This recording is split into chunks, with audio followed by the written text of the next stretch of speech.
नाज़रीन, आज तो मौलाना फजलुर रहमान ने काजी फायज ईसा और एस्टेब्लिशमेंट की धज्जियां उड़ा के रख दी हैं। देखिए, बहुत पुरजोश तकरीर कर रहे हैं। आइए उनकी बात सुनते हैं, फिर इस पे तबसरा करेंगे। आपके अदलिया का मकाम तो पुत्र बन जाओ। तुमने तो अपने को गंवाया है, हमारी इज्जत तुम्हारे वजह से। इक़्तिदार में लाना 100 मुकदमात एक हफ्ते में खत्म, उसको इक़्तिदार से निकालना तो एक हफ्ते में 100 मुकदमा। एक बात बड़ी वाज़ेह कह देना चाहता हूँ, इस मैंडेट को तस्लीम नहीं करो। मैंडेट को तब्दील करने वाला मुजरिम और है, उसी को निशाना बनाना हिम्मत करो। तरह देहाती लोग कहते थे हम ईमान लाए, अल्लाह ताला ने फरमाया उनको बता दो कि अभी तुम्हारे दिलों में ईमान पुख्ता नहीं है, तुम सिर्फ इतना कहो कि हम इस्लाम लाए, सिर्फ मुसलमान हो। ईमान के मकाम तक नहीं पहुंचे तुम लोग। ईमान का रिश्ता होता इस्लामी दुनिया के हुक्मरानों में कुछ तो गैरत होती, कुछ तो हमीयत होती। अल्फाज की हद तक तो हम भी करारदादे पास कर लेते हैं। आज भी समझता हूँ कि उम्मत मुस्लिमा उनकी मदद को पहुंच, वरना कल आप देखेंगे कि ये चीज नहीं है वजूद। आप हजरात अदालतों में जाते हैं, मुकदमात की पैरवी करते हैं, जजेस की रहनुमाई करते हैं कानून के हवाले से। अगर मैं गलत हूँ आप मेरी तस्दीक। पाकिस्तान की अदलिया का कोई फैसला दुनिया के किसी अदालत में बतौर नजीर पेश किया जाए, ये है आपके अदलिया का मकाम, ये है उनके फैसलों का मेयार। और आप हजरात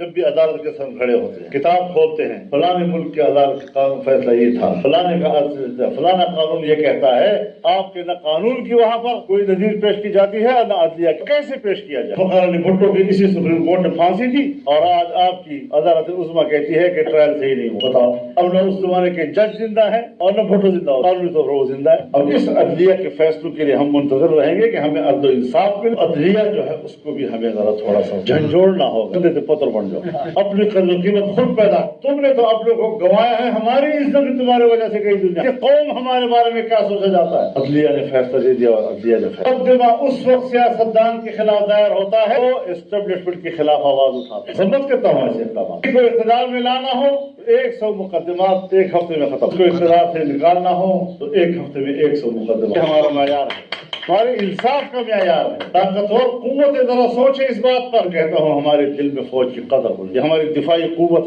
अगर वो सियासत में उतरती है, इलेक्शन को तपताश करती है, आवाम की राय को तपताश करती है, सियासत में मुदाखलत करती है, कुव्वत होने के नाते मुझे हक नहीं पहुंचता दिफाई इदारे के ऊपर तनकीद करूं। लेकिन अगर वो सियासी इदारा बनने की कोशिश करता है मुझे तनकीद से नहीं रोक सकते। जो आप कहते थे ना कि नवाज शरीफ साहब आ रहे हैं, उम्मीद है पाकिस्तान अब डार साहब आएंगे तो दादर कैसी तैसी फेर देंगे, मत लगाओ। कोई फजल रहमान जो है नहीं बचा सकता पाकिस्तान। महमूद मौजूद था, नहीं बचा सका पाकिस्तान। क्या कि असेंबली का इजलास मुलतवी कर दो तो सब चलेगा इजलास, या जो जाएगा टांगे तोड़ देंगे तो चलेगा। जो कहा गया एक तरफ का टिकट लेकर जाए, सब दो तरफ का टिकट लेकर और आए भी, लेकिन इजलास तो नहीं हुआ। अब हमारी अदलिया को हम क्या कहें। इसलिए आपको बताया है कि आप बगैर रहनुमाई के नबूवत के केस को छेड़े, जब आपको हुजूर ही नहीं है इस मसले की। मुद्दई से कहा कि आपको मन सुनना नहीं चाहता, अदालत से बात कहते जी अदालत का फैसला मानना पड़ेगा, नहीं मानते हम आपके खिलाफ हम मैदान में आए।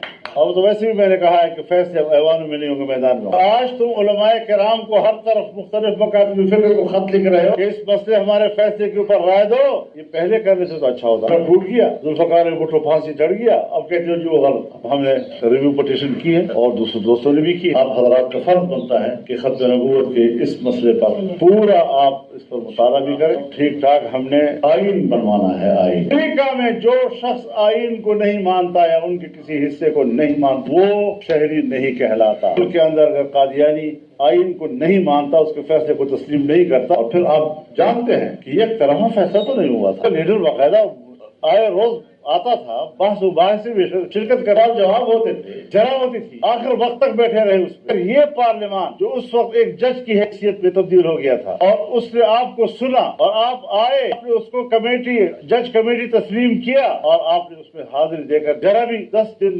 कादियानियों के खिलाफ और 3 दिन लाहौरियों के खिलाफ जरा होती रही। अब फैसला क्यों कबूल नहीं करोगे? आपके खिलाफ सिर्फ पार्लियामेंट ने नहीं किया, मुकदमे बहावलपुर की तरह अदालत, बहावलपुर की जज ने भी किया फैसला, जनूब अफ्रीका की अदालत ने भी आपके खिलाफ। हर जगह हारे हो और मुसलमानों ने साबित किया है कि आप इस अकीदे के साथ मुसलमान नहीं रहे। उनकी किताबें भी तकसीम होंगी, वो लोगों को तबलीग दावत भी करेंगे, कानून में पाबंदी होगी और वो कभी कहेंगे कि जी فلاں زمانے میں تو یہ قانون نہیں، قسم کی چیزیں جو ہیں وہ ملک میں انتشار پھیلاتی. وہ جو ہم کہا کرتے تھے کہ ایجنڈے کے تحت کام ہو رہا ہے، قادیانیوں کو دوبارہ مسلمان کی حیثیت پاکستان میں دی جائے، سرات نما ہوئے نہیں، وہی باتیں جو ہم کہا کرتے. آج جمہوریت کیوں کمزور ہو گئی؟ میرے پاس جتنے بھی اکابرین تشریف لائے، میرے سیکرٹری صاحب کہہ رہے تھے کہ بھیک مانگنی، یہ لفظ بھی ٹھیک نہیں. آئے ہیں احترام، کوئی بھیک نہیں مانگا. ایسے مسائل ہیں، لوگ ملتے ہیں ایک دوسرے پر آمادہ کرتے ہیں، یہ ان کا حق ہے. ہم نے تو پی ٹی آئی کے ساتھ بڑی سخت جنگ لڑی ہے، انتہائی تلخیاں، اس کے باوجود جب وہ تشریف لائے ویلکم. اس اعتبار سے ہمارا اپنا ایک سیاسی کلچر، اپنے اقدار ہیں اور ہم نے ہی ان اقدار کو زندہ رکھا. ہم اپنے اقدار کے قاتل بنے کیوں؟ یہ تو بہت بڑا جرم ہو. یہ والی نسلیں وہ آپ کے بارے میں کیا سوچیں گی؟ اپنا تاریخ پڑھیں گی اور پھر اس قسم کے واقعات وہ پڑھیں. ہمارے بڑے لوگ پھر وہی ہم سے سیکھتے ہیں کہ بچوں کے سامنے ایسا کام نہ کرو، کیونکہ وہ فوراً نقالی کرتے ہیں. تو اس اعتبار سے یہ آئین ہے اور آئین کی بالادستی ہو. ہمارا آئین اصول طے. میرے نزدیک چند باتیں ایسی ہیں، اور صرف میرے نزدیک نہیں، پارلیمنٹ کی کمیٹیوں میں متفقہ طور پر یہ رائے قائم کی گئی. یہ تھے جناب فضل الرحمان صاحب، اور بالکل بجا وہ تنقید کر رہے تھے، چاہے وہ اس سسٹم کا حصہ رہے، پی ڈی ایم کے سربراہ تھے، اس ملک کی تباہی میں ان کا بڑا ہاتھ تھا، لیکن اب وہ اگر اس بات پہ آ گئے ہیں کہ اصلاح ہونی چاہیے تو خوش آئند ہے. یہ ایسا ہی ہوگا جب ان کو پتہ چلے گا کہ وہ کس سسٹم کا حصہ تھے اور کیا کرتے رہے، تو پھر ان کی شرمساری یا اس پہ توبہ طائب ہونا یا اس کی اصلاح کے لیے کچھ اپنا رول پلے کرنا بہت پازیٹیو ہے. دو بڑے ادارے جو اسٹیبلشمنٹ اور عدلیہ اور سیاست کا تو وہ حصہ رہے خود، وہ جانتے ہیں کہ سیاستدانوں نے کیا کیا. جس ملک کے سیاستدانوں کے اثاثے باہر موجود ہوں، جائیدادیں باہر ہوں، یہاں صرف اقتدار کے لیے آئیں وہ، تو وہاں تو سیاست کو کوئی نمبر دیا ہی نہیں جا سکتا. سیاست تو پھر جو ہے نان ایشو بن جاتا ہے. باقی رہے دو بڑے طاقت کے جو سرچشمہ بھی ہیں اور ان پہ ڈیپینڈ کرتا ہے پورا سسٹم، وہ ہیں عدلیہ اور اسٹیبلشمنٹ. اسٹیبلشمنٹ کی بات انہوں نے کی کہ جتنی مرتبہ بھی یہاں پہ مارشل لا لگے تو وہ کیونکہ ایک آدمی عقل کل نہیں ہو سکتا، اس لیے ان کے سارے تجربات فیل ہوئے اور اس کا ہی شاخسانہ ہے کہ ہم آج بھگت رہے ہیں. رہی بات عدلیہ کی، تو ویسے بھی دنیا میں کے بہت ہی نچلے نمبروں میں ہمارا نمبر آتا ہے پاکستان کا. اور سب سے بڑی دلیل انہوں نے دی کہ 40-50 سال کے بعد بھٹو صاحب کا کیس دوبارہ ری ٹرائل ہوا تو اس میں یہ فیصلہ بتایا گیا کہ وہ جناب وہ پہلے جو ہے نا غلطی ہوئی اور وہ ٹرائل صحیح نہیں ہوا تھا. لیکن نہ بھٹو صاحب واپس آ سکتے ہیں، نہ وہ ججز جنہوں نے یہ فیصلے دیے تھے، نہ وہ ضیاء الحق جس کے انڈر انفلوئنس سارا کچھ ہوا تھا. تو پھر کسی کو تو اس کی ذمہ داری فکس کر کے اس کو سزا دینا چاہے ناممکن تھا، لیکن علامتی سزا تو ان کی بنتی تھی، چاہے ان کی قبر پہ کوڑے برسائے جاتے.